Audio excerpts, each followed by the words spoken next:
इकबाल भाई, कप्तान की बात करते हैं कि बाबर आजम, जो लोग कहते हैं कि जिस तरह से शाहीन आफरीदी को बनाया गया, जब बाबर आजम को हटाया गया लोग कहते हैं गलत था, अब शाहीन आफरीदी को हटाया गया तो लोग कह रहे हैं गलत है, क्योंकि 5 मैचेस की परफॉर्मेंस की बेसिस पर आप एक कप्तान फौरन तब्दील कर देते हैं।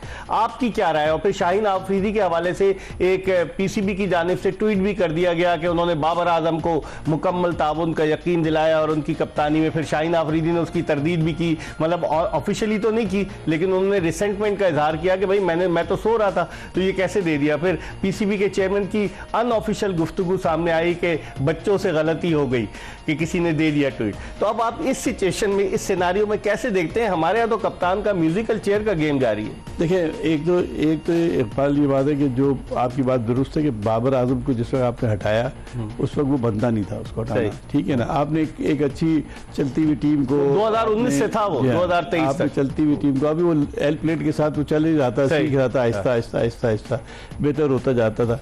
तो थोड़ा सा उसको आप मौका देते और थोड़ी सी उसके साथ बातचीत करते तो मेरे ख्याल है वो ज़्यादा अच्छा था।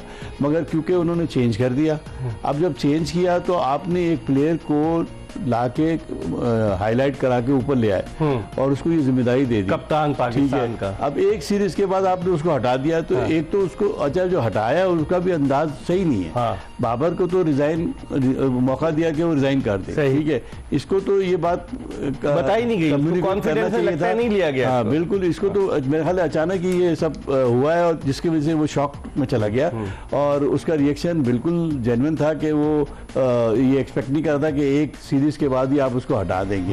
हो सकता था एक आध सीरीज के बाद, न्यूजीलैंड की सीरीज थी, उसके बाद बातचीत करके उसको शूट करके और फिर आप करते फिर। लेकिन एक बात की क्रेडिट देता हूँ मैं चेयरमैन को कि उन्होंने बड़े तरीके से मामले को हैंडल किया, काकुल जाके और उसको लेकिन कोई 1-on-1 मीटिंग नहीं हुई है। नहीं, बाबर आजम से हुई थी चेयरमैन की, लेकिन शाहीन आफरीदी से सिर्फ आम जिस तरह खिलाड़ियों से मुलाकात करते हुए हाथ मिलाते हुए तस्वीर आई है। उस तस्वीर को देख के मुझे अंदाजा हो रहा है कि उन्होंने उसको ठंडा करने की कोशिश की है। अच्छा, अब इकबाल भाई, जिस तरह से अब कप्तान, क्या शाहीन शाह आफरीदी उसी जो जज्बे के साथ, क्योंकि वो बिल्कुल ऐसा लग रहा है कि वो आइसोलेट एक तरह से होकर रह गया है, तो उसी जज्बे के साथ वही वाली परफॉर्मेंस दे पाएगा?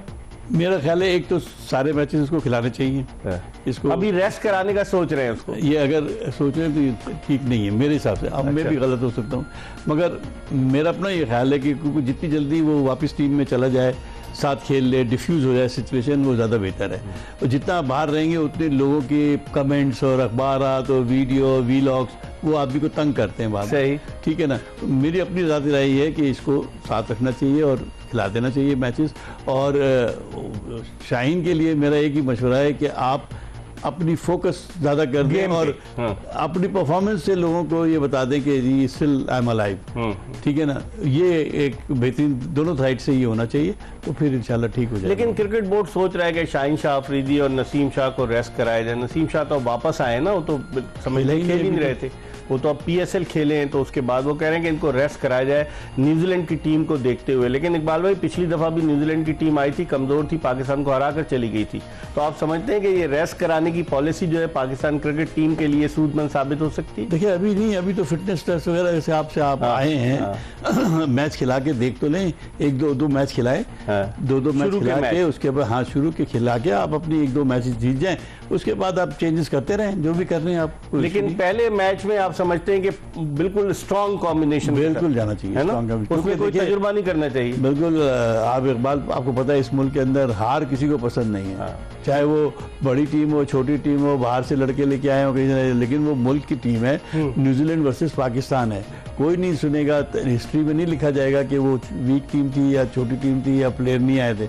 ये लिखा जाएगा कि न्यूजीलैंड ने पाकिस्तान को हरा दिया। तो ये चीज़ सामने रखनी चाहिए और अपने रिकॉर्ड को दुरुस्त करना चाहिए और उसको खिलाना चाहिए हमारी फुल टीम स्ट्रेंथ के साथ। और उसके बाद 1-2 मैचेस के बाद जब आपका पल्ला भारी हो जाए, आप समझते हैं कि हमने 2 मैच जीत लिए हैं, तो 1-2-4 चेंजेस जो करनी है आपने वो कर लें। अब आमिर और इमाद वसीम ने, इकबाल भाई, रिटायरमेंट वापस ली है, माजी में जब अब्दुल रज़ाक टेलीविज़न चैनल्स पे बैठते थे बाबर आजम के ख़िलाफ़, मतलब ख़िलाफ़ से मुराद के बाबर आजम से वो खुश नहीं थे उनकी कप्तानी से। इसी तरीके से वहाब रियाज ने भी एक दो कमेंट्स किए, बल्कि इवन वहाब रियाज तो उस वक्त चीफ सेलेक्टर थे जब बाबर आजम को कप्तानी से हटाया गया और बनाया गया शाहीन शाह अफरीदी को। तो ऐसी सिचुएशन में आप क्या समझते हैं, एक पेज पर सब हो जाएंगे? नहीं, ये सब जॉब भी कर रहे हैं ना, एक बात ख्याल रखिए, तनख्वाह भी मिल रही है। रज़ाक जॉब भी कर रहे हैं, मोहम्मद यूसुफ भी जॉब कर रहे हैं, तो ज़्यादातर सब जो है वो जॉब कर रहे हैं। जॉब के अंदर ये सब चीज़ें नहीं चलती हैं। जॉब में तो आपको जॉब को डिलीवर करना होता है। अब वो आप अगर कहीं और कर रहे थे और उस वक्त आपने कोई देखा, कोई चीज़ पसंद नहीं आई और आपने कोई चीज़ बोल दी, तो कोई बुरी बात नहीं है, वो तो होता ही है मैच के अंदर। बाद दफ़ा बॉलर्स को भी क्रिटिसाइज होता है, अगर आप मार खाए जा रहे हो, 3 चौके खा लिए या 3 छक्के खा लिए, तो लोग ये तो नहीं कहेंगे, फूल तो नहीं बरसाएंगे, वो यही कहेंगे यार कैसी गंदी बॉलिंग की है। सही। तो ये कोई बुरी बात नहीं है, मेरा ख्याल है कमेंट्स में तो हो जाता है। कमेंट्स में बहुत सारे लोग अच्छा बुरा बोल देते हैं, मगर अब क्योंकि ये एडमिनिस्ट्रेटिव जॉब है जो आपको बैठ के बाकायदा पूरे देखना है, इवैल्यूएशन करना है। अब कोई नाराजगी भी है तो आप उसको छोड़ दें, क्योंकि आप इंसाफ के तराजू पे बैठे हुए, आपको इंसाफ करना है कि पाकिस्तान के लिए क्या चीज़ बेहतर है और क्या नहीं है। अगर कोई अच्छा है तो चाहे मुझे पसंद हो या ना हो, आपको अच्छा कहना है, तब भी आप अच्छे सेलेक्टर बनेंगे, तभी लोग आपकी तारीफ करेंगे। उमर गुल की एग्जाम्पल देता हूँ ना, जब उमर गुल ने शादाब खान के बारे में कुछ कहा था, बाद में अभी कुछ दिन 1-2 दिन पहले उनका आया कि उन्होंने कहा कि नहीं जी मैंने गलती की थी, अपनी गलती तस्लीम कर ली।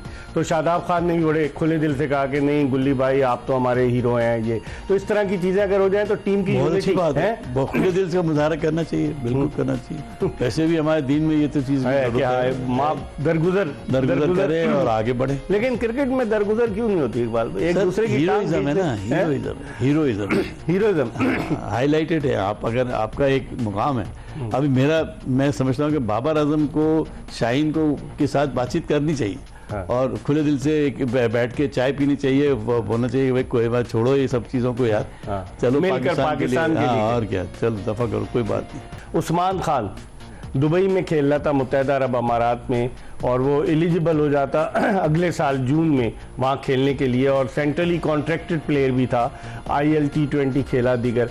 अब वो कश्तियाँ जला करके पाकिस्तान के 29 रुकनी कैंप में शामिल हो गए। अच्छा, माजी में इस तरह का तजुर्बा हम देख चुके हैं कि उस्मान कादिर, उनको ऑस्ट्रेलियन नेशनलिटी मिलने, मतलब ऑस्ट्रेलिया के लिए वो एलिजिबल होने वाले थे, लेकिन वो पाकिस्तान आ गए, पाकिस्तान से खेले, अब वो उन्हें PSL में भी नहीं खिलाया जाता। तो आप समझते हैं उस्मान खान का ये डिसीजन, आपको लगता है कि ये डिसीजन सही है? क्योंकि चले अभी तो उसने 2 सेंचुरियाँ कर दी, PSL में डोमेस्टिक टूर्नामेंट था, 29 अरकान के कैंप में शामिल हो गया। अब जब पाकिस्तानी टीम में आता है, टीम में उसको एक तो अगर खिलाते हैं और फेल हो जाता है खुदा न खास्ता, तो फिर वहाँ का भी नहीं रहा, ना इधर के रहे ना उधर के रहे। एग्जाम्पल तो आपने बड़ी अच्छी दी है। उस्मान की बहुत माजी में जितने लड़के हैं जो गए हैं, वो अगर वापस आके फिर खेले पाकिस्तान के लिए तो बेचारे परेशान हो गए। सही। तो क्योंकि हमारे यहाँ बहुत कम होता है कि हम लड़के को पूरा एक्सपोज करने दें और अच्छा मौका दें उसको, और फिर उसके बाद डिसाइड करें। हमारे तो एकदम ही 2 मैच के बाद ही थलथली मच जाती है पूरे शहर के अंदर के, जी ये तो कुछ कर नहीं था, इसको बाहर करो। बाहर करो। और फिर वो सोशल मीडिया पे वीलॉग के ऊपर और उसके ऊपर जो डिबेट्स होती है, वो ऐसा लग रहा होता है कि वो अगर दम नहीं करेंगे तो तूफान आ जाएगा। तो वो फिर चेंजेस होनी शुरू हो जाती हैं। सही। तो इस लिहाज से तो आपका खतरा बिल्कुल सही है, मैं इसको मानता हूँ आपकी बात को। मगर मुझे एक बात पे बड़ी हैरत हो रही है कि इस लड़के ने पहले एक बयान दिया था कि मैं पाकिस्तान के लिए नहीं खेलूंगा। लगता है किसी ने कन्विंस किया है इसके बारे में। हो सकता है। फिर उसने अगर ये डिसाइड कर लिया है, अच्छी बात है, पाकिस्तान के लिए खेले, कोई बुरी बात, पैदा पाकिस्तान में हुआ है, पाकिस्तान हक है, जरूर खेले। मगर मेरे सिर्फ कहने का था कि अब जितनी जिम्मेदारी पाकिस्तान क्रिकेट बोर्ड की होगी इसको लुक आफ्टर करने की, उतनी उसकी अपनी जिम्मेदारी हो गई है कि उसको हर मैच में परफॉर्म करना है। अगर वो नहीं करेगा तो इजी राइड नहीं है। इस मुल्क में कंपटीशन बहुत, आपको कोई आराम से जगह दे देगा। सही। ठीक है ना। फखर जमा जो है अभी इस वक्त कहाँ तो स्टार था और कहाँ तो अभी चौथे पे और 5वें स्ट्रगल कर रहा है सिलेक्शन के लिए। सही। तो ये हमको सबको ये जो प्लेयर्स हैं इनको सोचना चाहिए कि पाकिस्तान में रात में और दिन में कुछ भी हो सकता है। सही। तो इसलिए